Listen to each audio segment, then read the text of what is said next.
Welcome back to Regular Guys Outdoors. I'm Chris. We're going to pick this up morning of day 3 here in Colorado. Morning of day 3. Both Chris and I left the truck and didn't bring any cameras. We had no cameras this morning, so that means we can probably get into them real good this morning. I hope.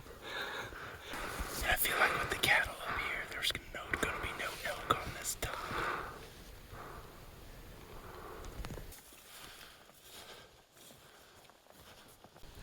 This is going to be my honest reaction to Chris's bugle. Yeah, I'm going to paint this like Picasso.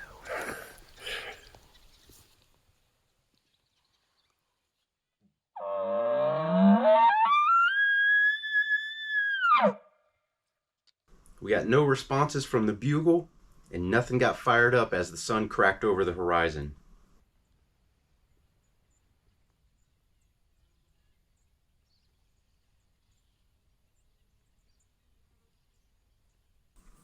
So we're dropping down into the spot where we had the cows talking, and then the rain shut us down. And despite the amount of ground we covered, we never got into the game. Well, we've relocated. We've dropped in to do some sweet bow hiking, and we went to go check out what looked like a water hole, and it was. It's just there was a guy in a tree stand sitting there. So now we're going to the next water hole, and we're kind of expecting to see the other guy from the other four-wheeler on this water hole. Although this water hole is another mile back. Maybe we'll get lucky and nobody's back here. Even though we had a pretty nice setup here on a water source that was kind of isolated, we saw and heard nothing. So now we got ourselves a pretty good walk out. We walk out for the prolific bow hikers. We're at 26 miles. 26 miles of bow hiking. Chris yells, "Stop. I think we see an elk. He just wants to make an intro." So, good morning and welcome back. It's morning of day 4, so that makes it Monday morning. And it's a beautiful morning for some bow hiking. So, we're going to get after that. We saw some elk down below us. They appear to be on our side of the fence. And we're trying to get down without our thermals going straight to them, so we're going off to the side a bit. But this sucks.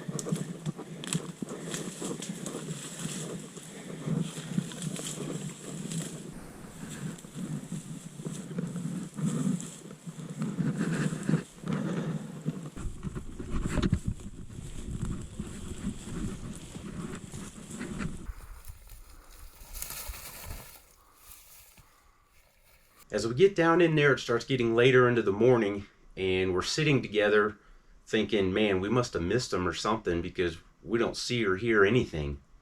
And then Brian goes, I hear some cows over there. So I slide downhill about 60 yards from Brian. And as soon as I do, I immediately see elk ears at about 40 yards through the tops of the brush.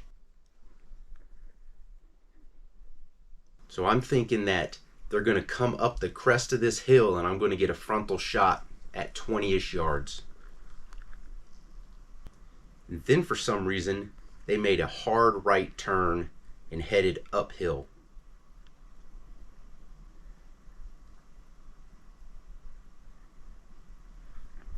They start filtering out from behind the scrub oak, and I go for my rangefinder to get a range. It won't come out of the pouch. It is stuck. Really stuck. Meanwhile, the elk are filtering to my left, heading towards Brian.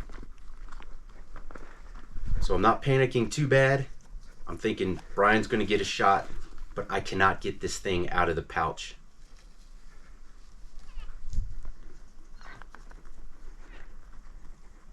Eventually, I gotta lay my bow down and go at it with 2 hands.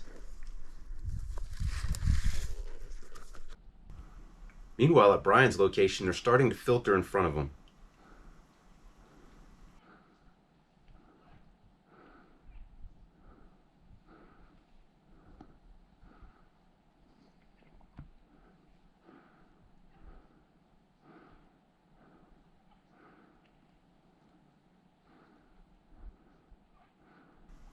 Finally, the rangefinder pops out. I get a range of 51 yards, go for the bow. And all the elk bolt. Heartbreaking, soul crushing.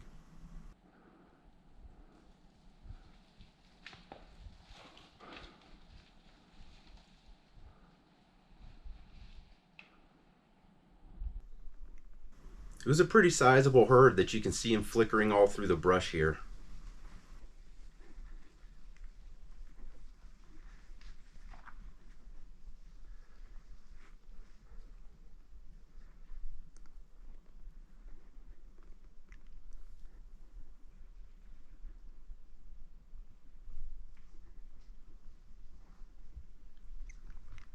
And from Brian's view here, you see a frustrated bow hunter. We almost switched from bow hiking to bow hunting. So close. They winded us. Chris was a bit further down. My wind was good, but they caught his wind.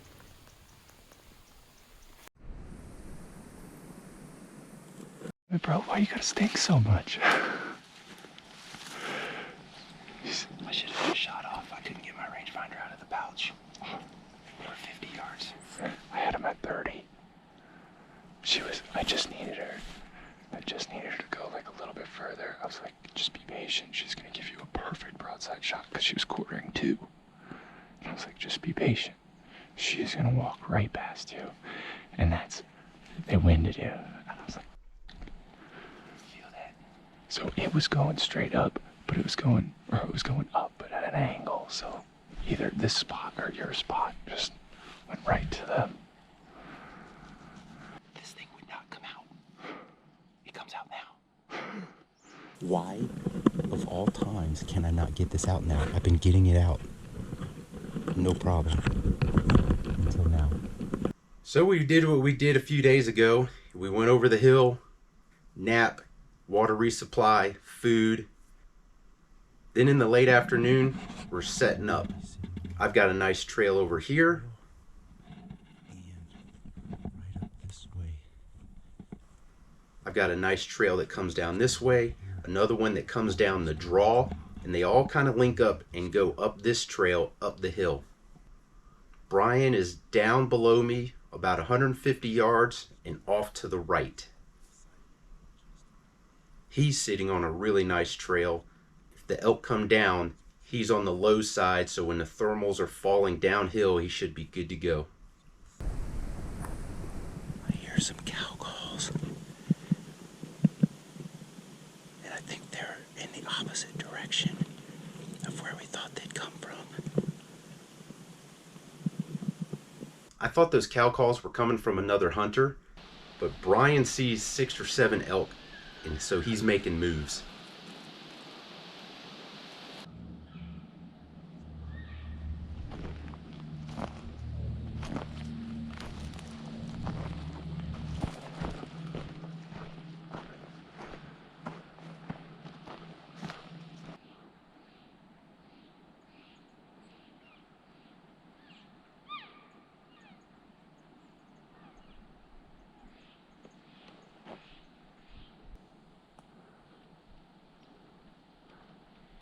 He's got a young cow right down here looking for its friends.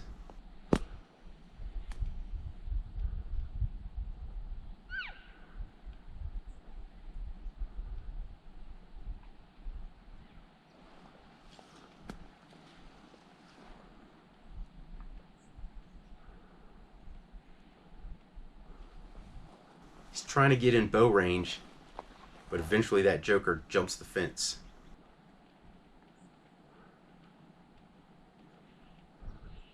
So the next morning we're up extra early. We drop all the way down in there, and as soon as we arrive, there's elk that blast through the fence onto the public and go uphill. Brian's down below me about 75 yards, and there's cow calling coming from this direction where we saw the 5 bust through the fence. We got them figured out though. So it's getting pretty late in the morning, and we're just kind of commiserating that maybe we missed them and they had moved uphill 300 or 400 yards off to our front instead of coming through this spot that's kind of been a hot spot, when all of a sudden we just hear this ruckus coming right at us. 2 cows and a calf come barreling through, go right through where Brian was standing this morning, go through the meadow, jump the fence, head on to private.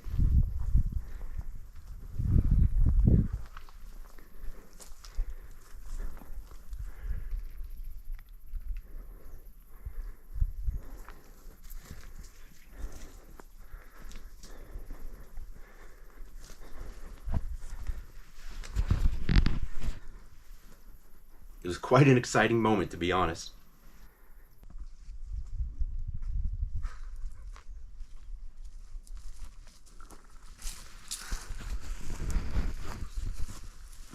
What the hell was that? Dude, I had that calf. I think at 50, I don't even know. But I had butt. That's all I had. And as soon as it turned, it went right into the trees. Imagine if I was still sitting down there. Were they already moving when they got to us? Yeah. So, okay, so they didn't all of a sudden just see us and take No, off. They weren't in sight when they were busting through.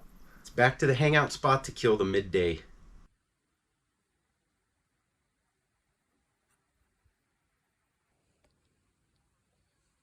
Was this Marky Mark and the Funky Bunch? The sun's in my face on the side, on that side.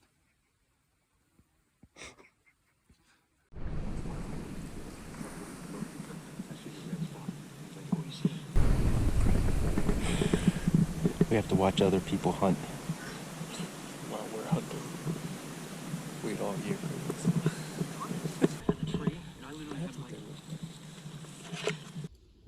Late that afternoon, I'm down in the scrub oak. Brian is sitting on the nice trail that comes out of the aspen.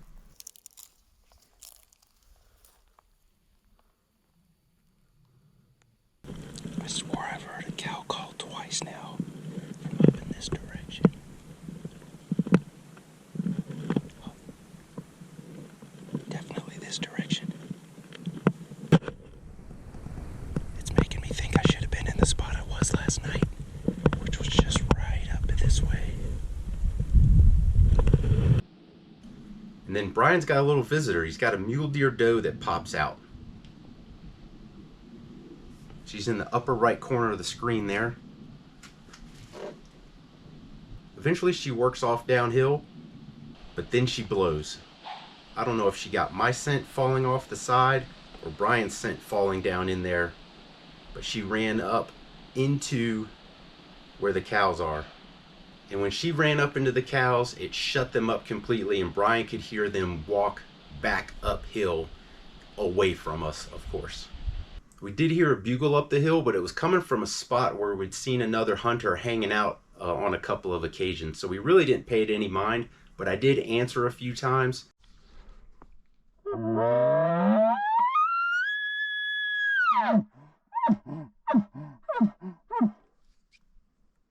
And it didn't seem to move, so we just kind of dismissed it. But then on our way out, we find some pea spots, and Brian confirms it's elk. Daggone. Dude, they were on this trail. Maybe that was a real bull. We may have missed an opportunity. Well, that wraps us up on this round of elk hunting. We got about a 2-mile hike out and 900-foot climb in elevation. So if you like this video, give us that thumbs up. Hit the subscribe button that's down there. And as always, thanks for watching.